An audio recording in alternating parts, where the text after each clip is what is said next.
Hi, my name is Linda Larson Schlitz, and I'm a master's level counselor. I live in Wisconsin, and I've been in the counseling field for about 25 years, wearing a lot of hats: school counselor, outpatient therapist, teacher at the universities, and the last 16 years at the Job Center for the Department of Workforce Development, covering 9 counties. In my experience over those years, my passion became working with the fall through the cracks people. And that's how I came to developing the transferable skills of the professional drug dealer seminar and worksheets and program that I help people to change their lives with and to change the lives of other people. Now, some people think that that's, come on, give me a break, transferable skills. But really, as a career counselor or as a human being, we all have gifts, talents, and abilities that we were created to do, that we're just naturally gifted at. Unfortunately, a lot of us have never gotten into those jobs doing them the way that we want to do them. And the same thing happens with people who end up going down the wrong track.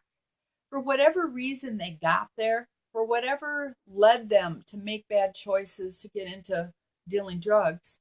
And the gentleman I'm going to talk about was one who was on the streets by the time he was 15 because the family situation wasn't the best.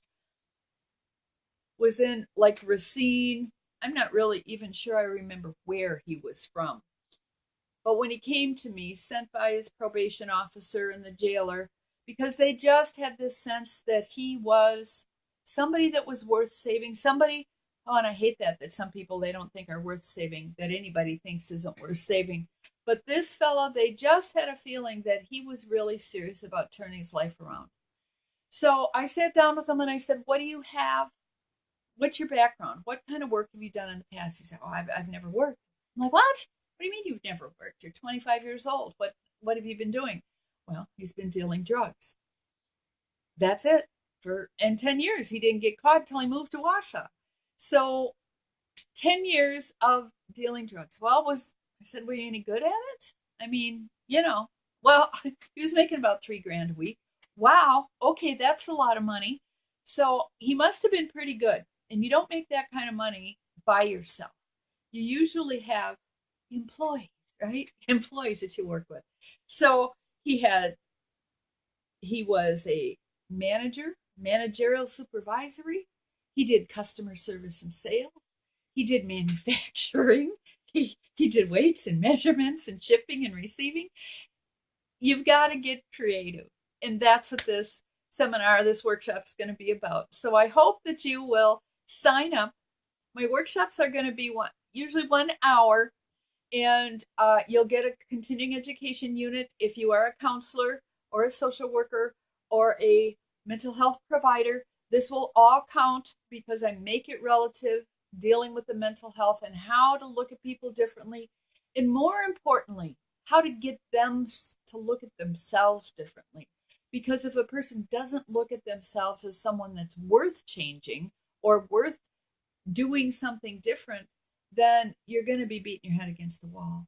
It'll be great for workforce development people who are looking to do these things, and even for medical personnel, because you deal with these people. They come in looking for medications. They got mental health problems, and now you become psychiatrists out there in the medical field, even if you didn't want to. So it would really be valuable for even for parents, because looking at your children differently, helping them through those struggles instead of criticizing them, it's really important. So I hope you'll tune in for the transferable skills of the professional drug dealer and learn how you can help others. And if you know someone like that, please have them tune in so that maybe they can catch the drift of what they can become if they make a choice.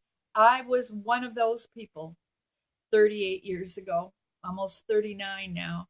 I was one of those people. I just never got caught doing all those things. And fortunately, somebody believed in me enough to say, no, you're not just a dumb blonde airhead alcoholic drug addict. You've got something to offer. And so here I am offering it to you and the rest of the world, leaving my legacy And I want you to help others as well as yourself to leave yours. Thank you for tuning in.